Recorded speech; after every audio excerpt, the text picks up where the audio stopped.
Hi, I'm Phil Harper. I manage Seawind's Thailand base here at Ocean Marina Jomtien. Today we're here to explore the all-new Seawind 1160. But before we do, I just wanted to give you an overview of our Southeast Asian local launch program.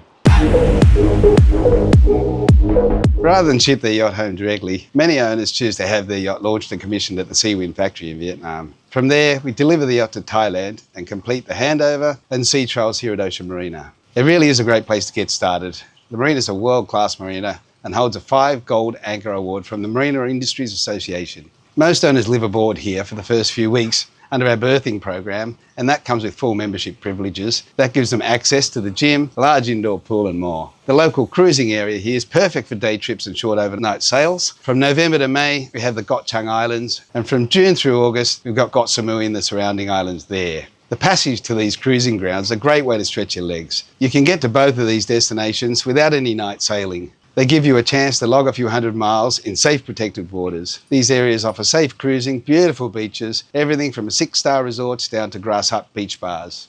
Once owners are settled and they've got their yacht fitted out just right, most head south around Malaysia, either to Indonesia or back up to Phuket and across the Indian Ocean. This year, 9 of our owners joined the East Malaysia Rally. It was a huge success, and I think this will become the top choice for people choosing this local launch option. Recently, I had the pleasure of sailing this boat from Ho Chi Minh City down to Singapore, which is a 600 nautical mile Bluewater passage, and I have to admit, we had a ball. Admittedly, we had excellent sailing conditions with a solid 20-knot breeze on the beam. We came out of the Saigon River, raised the sails, shut the engines down, and I was pretty impressed that we picked up an extra knot of boat speed just because we lost the drag on the outboard engines. In any case, we didn't start the engines for another 470 nautical miles, and as a delivery skipper, that's a rarity. We were sailing on Reef 1 and the Screecher and averaged 9 knots for that portion of the passage, and we arrived in Singapore 2 days ahead of schedule.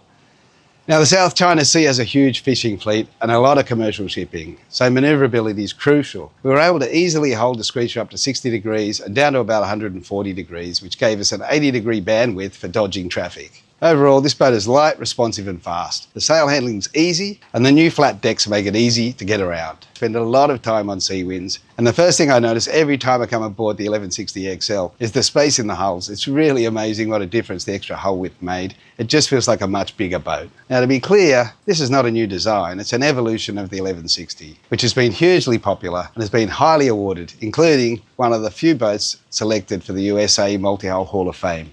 The most notable change is the overall styling, which is now in line with the Seawind new look of the 1370 and the 1170, which I think everybody agrees is a great look. But this is not just a styling change. The raised bow and the front beam is what makes many of these key new features possible. Structurally, the boat is slightly longer and wider, and the front beam is significantly higher. The increased beam comes from the additional 60mm added to the width of the hull, which increases buoyancy and load carrying capacity, and makes a dramatic difference to the interior hull space, which we'll talk about a bit later. The new 1160XL features a completely new underwater shape designed by the renowned naval architect Stuart Bloomfield. One of the standout features is the reverse bows, and these are not just a styling feature. They provide additional forward buoyancy, reducing hobby horsing and improving upwind performance. The added buoyancy in the stern reduces stern squat or hydrodynamic drag, and the higher wind deck clearance and front beam minimise slamming and the chances of burying the front beam.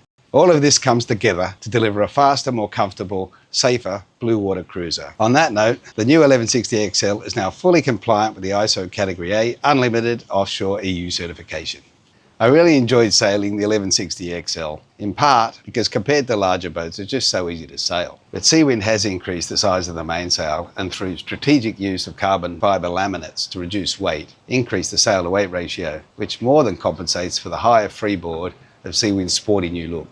In terms of exterior and its general ergonomics, Seawind have added a lot of new features that are worth mentioning. The 800mm high stanchions, guardrails and 4-strand safety lines are now standard with the base boat. The flat foredeck makes it safe to get around when sailing and offers plenty of room for day beds or when you're at anchor.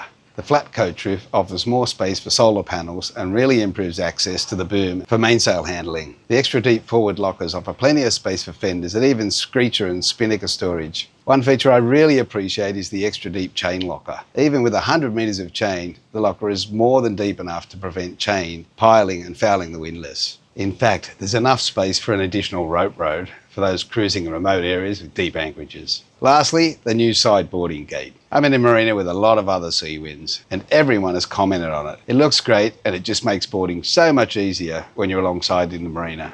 As we go inside, again, in keeping with Seawind's new look, the salon windows are large for better airflow and more upright, reducing the area exposed to the sun. This also gives the salon ceiling more uniform height and extends that full height further forward, increasing standing room. The helm windows now slide down into the bulkhead out of the way. Now, I mentioned the increased space in the hulls, and it's hard to imagine the difference that just adding 60mm to hull width has made. You really have to see it to fully appreciate this feature. The companionway and walkways are wide enough to pass each other easily, and the master cabin with its queen-size island-style bed is luxuriously large and airy and comfortable. The cabin sole is now one level throughout, making it much easier to walk around below. The added width on the galley side translates to more storage space, and again, there's enough room to pass each other in the walkway. The model I've been sailing has the standard 25 horsepower Yanmar high thrust outboards, and I have to say it's my first experience with outboards and I'm suitably impressed. We easily motored along at 6 to 7.5 knots in flat water. In terms of fuel efficiency, I found the litre per hour consumption rate similar to a 30 horsepower diesel engine. Of course, there's the known upsides of outboards. They're lightweight, low cost and low maintenance. So as usual, I've been doing a lot of talking.